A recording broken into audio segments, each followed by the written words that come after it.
Hello everybody, my name is Kurtis, and I'm one of the Soms at the Ski Tip Ranch in Keystone, Colorado. Megan Morgan and myself, we are going to feature a wine each week that maybe you can just hang out with your friends and enjoy, or try to pair with a dinner, or bring to a dinner party. Just kind of to streamline the process to go into a liquor store and already have a wine in mind, especially if this reaches you during the COVID-19 pandemic.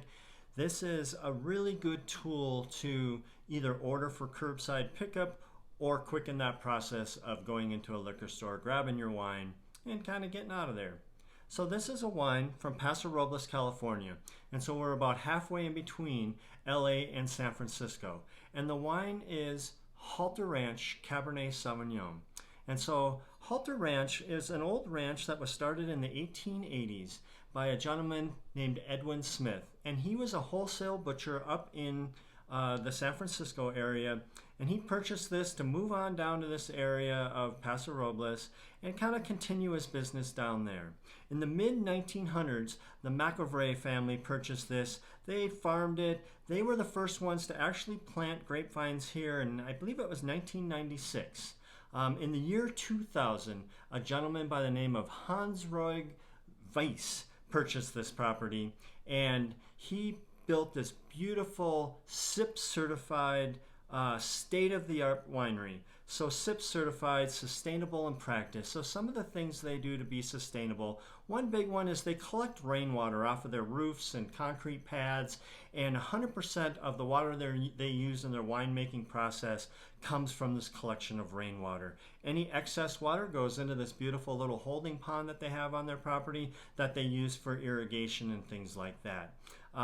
They are 100% gravity flow, so everything from the sorting table to the fermentation tanks, all the way down to the barrel room. There's no pump overs, there's just gentle handling of all of these processes. Another interesting thing that they do is Paso has this huge diurnal temperature swing. In the evenings or when the fog rolls in, they get this cooling effect, and they kind of harvest this cooling effect into thick concrete walls and floors and into their limestone caves that they have their barrel rooms in. Maybe the last really cool thing that I'm going to mention is this kind of employee garden that they have. And so the employees plant and have this big, beautiful garden that they can bring produce home to their families. And what a wonderful thing that is. So at this point, I'm going to turn this over to Megan and let her explain a bunch more about Halter Ranch. Hello everybody, and Kurtis, thank you for the great introduction. I'm Megan. Kurtis and I have been telling wine stories together at Ski Tip for the last 25 years or so. And during this closure period, we decided to continue practicing our craft on video. So Kurtis introduced quite a bit of the Halter Ranch Cabernet Sauvignon to you already, and I'll continue on with the story. Kurtis referenced the fact that Halter Ranch is located in the Adelaide district of Paso Robles, California. That's midway between San Francisco and Los Angeles. And Adelaide district is the western edge of Paso Robles, so 14 miles as the crow flies from the Pacific Ocean. And this is a great thing for Halter Ranch because that creates a little bit of a diurnal temperature effect. Every afternoon there's a cool breeze that begins to blow in from the Pacific Ocean, and this creates cool nights, warm days. So the grapes ripen dependably, but they are able to hold on to that very valuable acidity at the same time, creating balance in all of the wines. And Paso is the place that Hans-Georg Weiss decided was the best place to grow grapes in the entire world.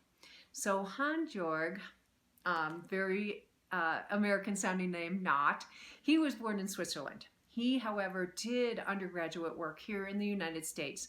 And in 1958, his summer job was here in Colorado working for the Department of Transportation.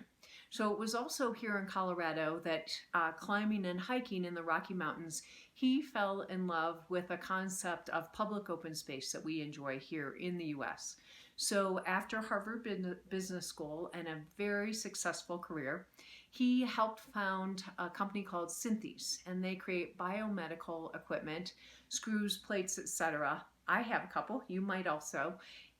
He decided to become a conservationist as his philanthropy, and that continues on in the way that he runs the winery.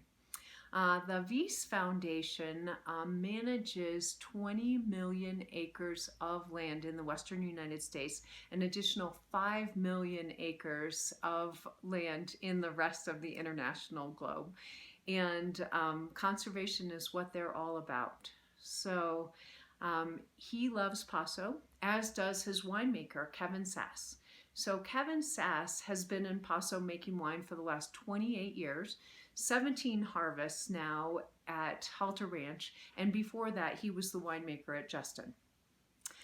The wine itself, you know, is based on Cabernet Sauvignon. Additionally, it has about 20% Malbec and 2% Petit Verdot in the blend, other Bordeaux varietals that are creating balance in this wine. How does it taste? Well, of course, as I always say, we all have a different palate. But in general, this wine is full-bodied, rich, plush, velvety finish, a good dollop of tannin, but soft, round tannin, most definitely. And this would go well with anything coming from your grill, wood oven fired pizza, roasted vegetables if you're a vegetarian, etc. So definitely a hearty, smooth, crowd-pleasing wine that you can drink tonight or on a Saturday night when you do your Zoom dinner party. Thank you so much for watching our video. Best to all of you. Santé. Don't forget to like, subscribe, or just keep an eye out for us for our next featured wine. You can also find us on happysom.com. Thanks, guys.